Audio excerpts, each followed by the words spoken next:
first of all, I would like to give you an idea what is multi-omics. So multi-omics is like we all know about different kinds of omics which are currently available, and we all trying to understand that each of these omics.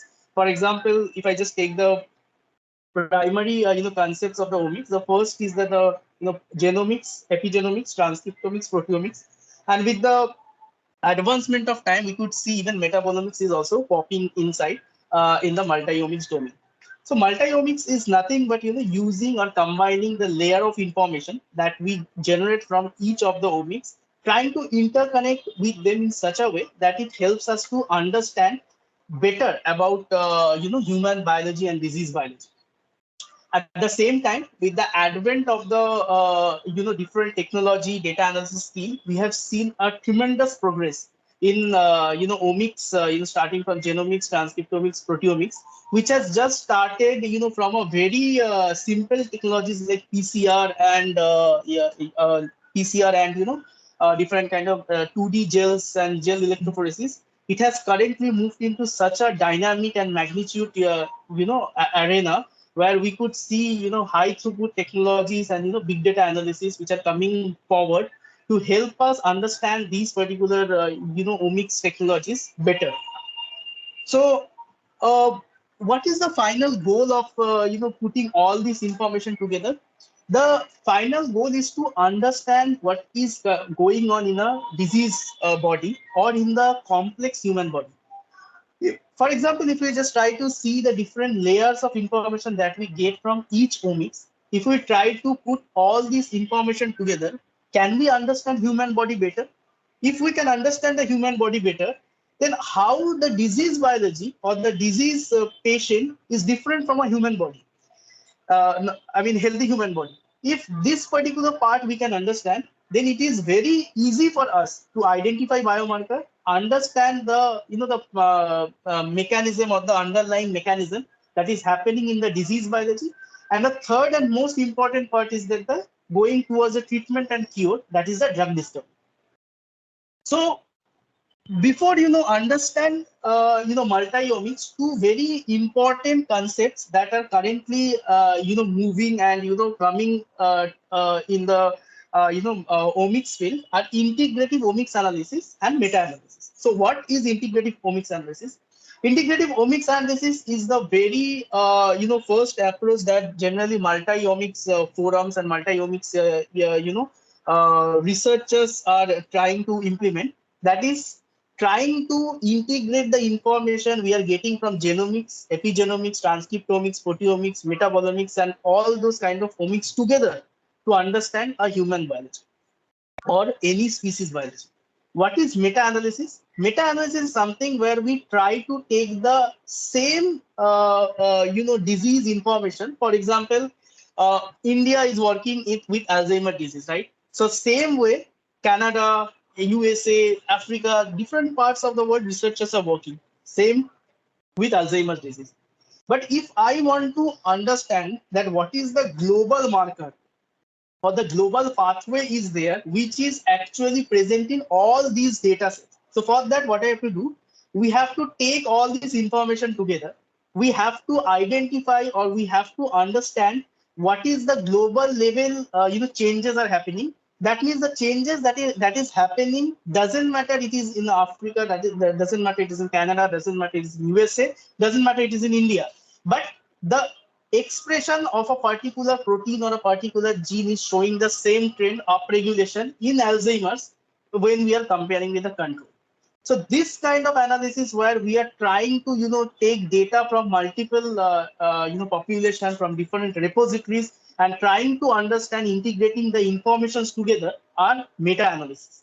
So these particular two analysis strategies are currently popping up, and it's like most of the manuscript you will find that even the big manuscripts that are published in the very reputed journals are getting published using these strategies.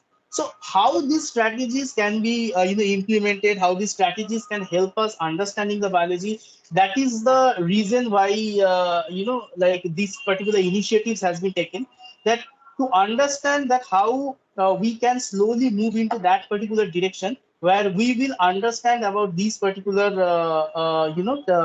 strategies of data analysis.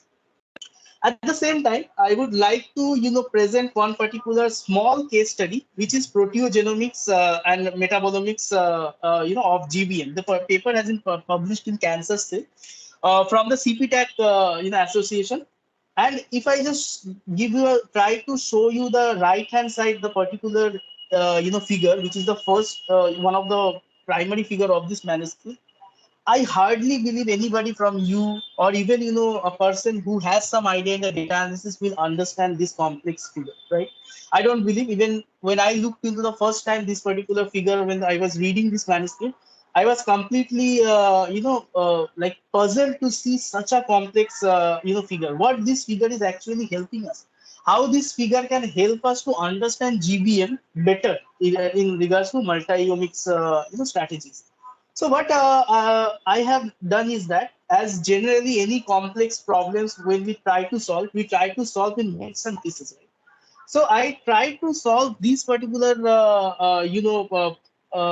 figure in this way. What I have done is that I have first divided this particular figure and tried to understand each of this panel.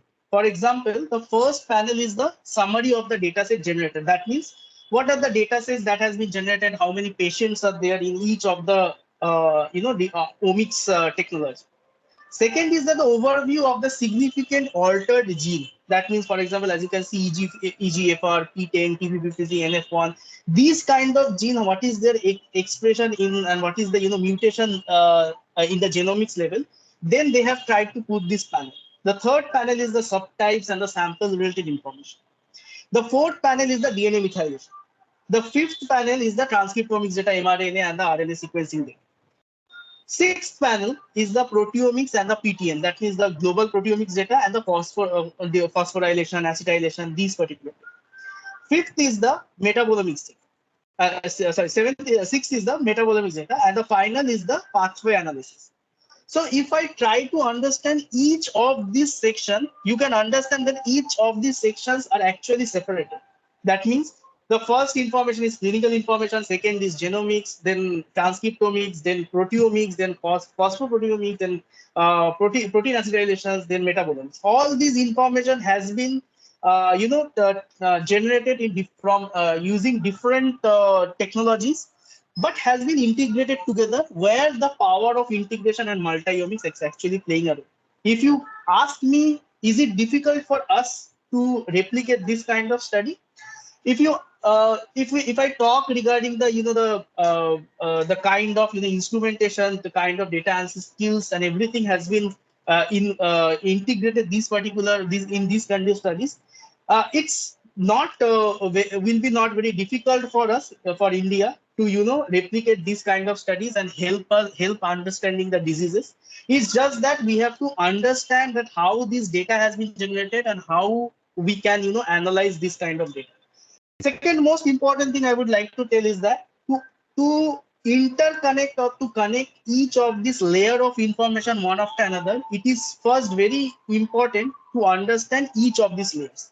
So I think that is the reason for omics to health analytics in the part 1, the proteomics has been selected, that we will try to understand everything about the proteomics as much as it is possible, so that we at least know that, okay, this particular heat map which is shown in the figure in the proteomics, we can understand that how this heat maps can be generated.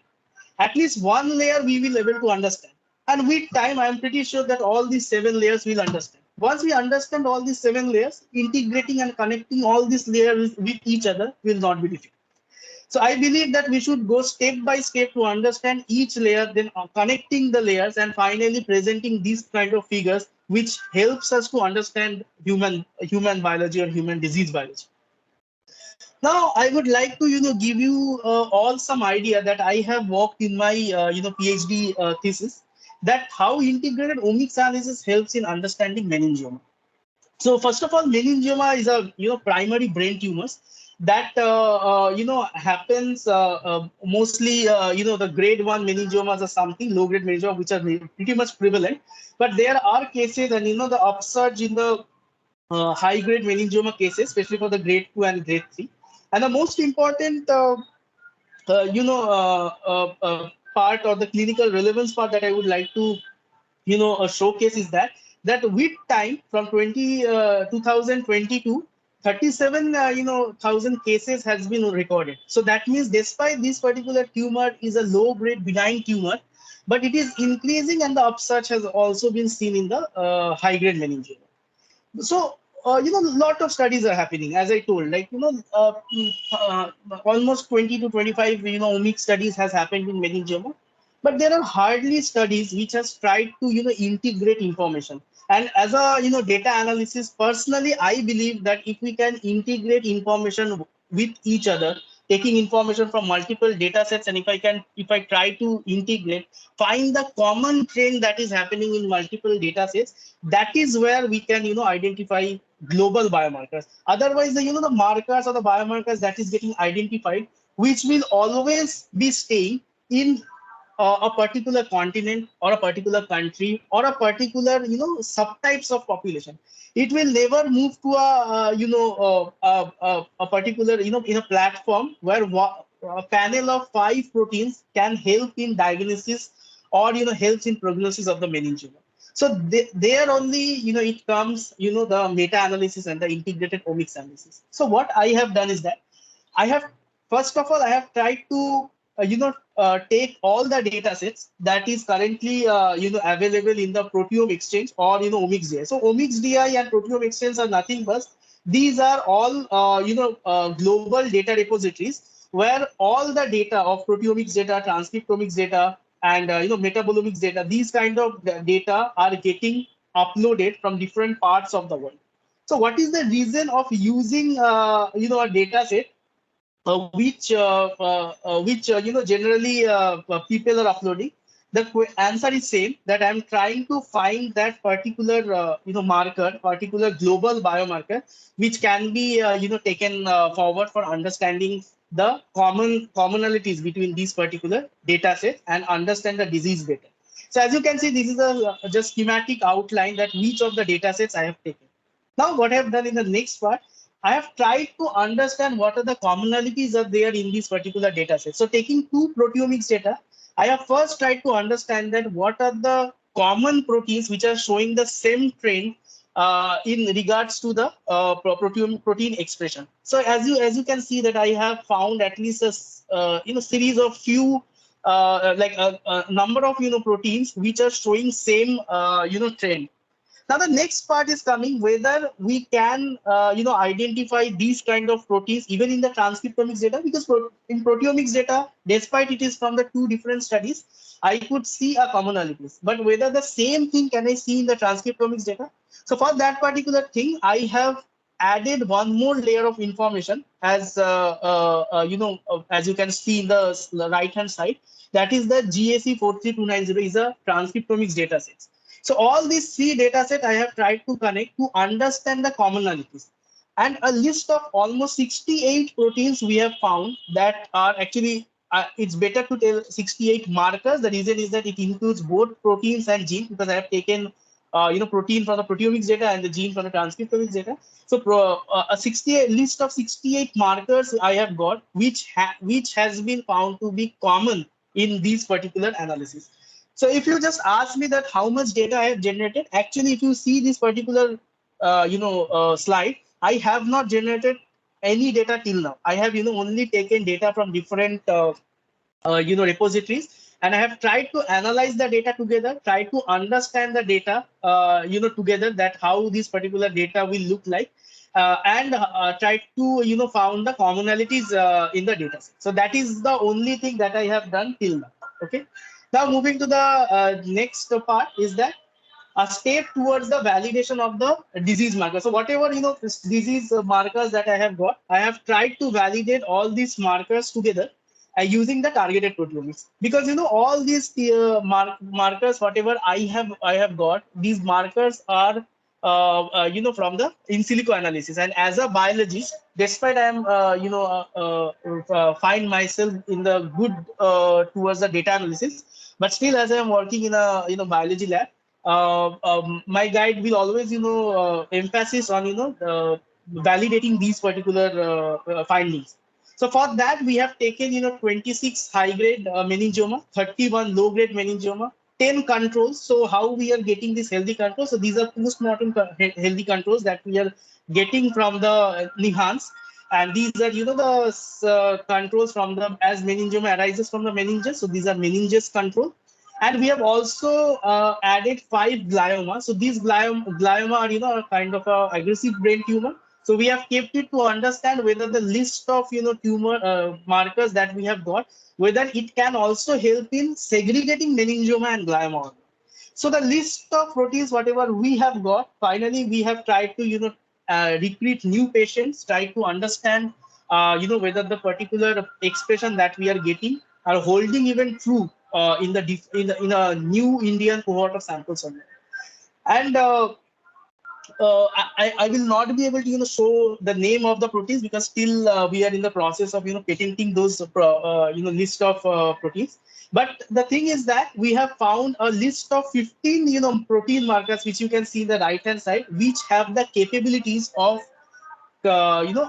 accurately predicting the grades at least for 80 to 85% using machine learning. So if you understand this workflow, what I have tried to do is that I have taken the transcriptomics data, I have taken the proteomics data. From there, I identify almost 6,500 features, proteins or genes. From there, 1,655 common proteins, common features we have got, which has been found in all the 5 data sets. So from here, we have found 68 potential marker using commonalities and different linear progression analysis. And finally, we have got 15 protein markers. That 15 protein markers has been validated in almost in more than 40 to 45 samples, patient samples, where we have got a 80 to 85% of the accuracy. So if you can see this particular workflow, you will see the power of integrated omics analysis, where I have integrated proteomics and transcriptomics data. Second is that you can see the power of meta-analysis, because I have taken data sets of a particular disease from particular different data sets, and I have tried to find the commonalities. And this particular work has currently accepted in one of the proteomics journal. And another proof of concepts which has already been published in the Frontiers in Oncology. And the patent of this work is currently under has been submitted, and it is under scrutiny right now. So this kind of studies, this kind of integration, this kind of meta-analysis are very powerful right now to understand the disease biology. And trust me, the thing which we all need is that we have to understand, or we have to understand the data analysis very properly, because that is the only way we can understand these complex data sets. Now, many, wherever I have given talks, the first question from most of the, students that we understand is that where we will get this omics data set, because, everybody don't have mass spectrometries, everybody don't have, NGS, and it's not possible, right? And where should we analyze this data set if we are getting, or availing the data, or generating the data from different labs or my own labs? And how should we biologically interpret these data? So these are the 3 important questions that I have always got whenever I have given any talk, or whenever I have taken any hands-on session. So for that particular reason only, we are trying to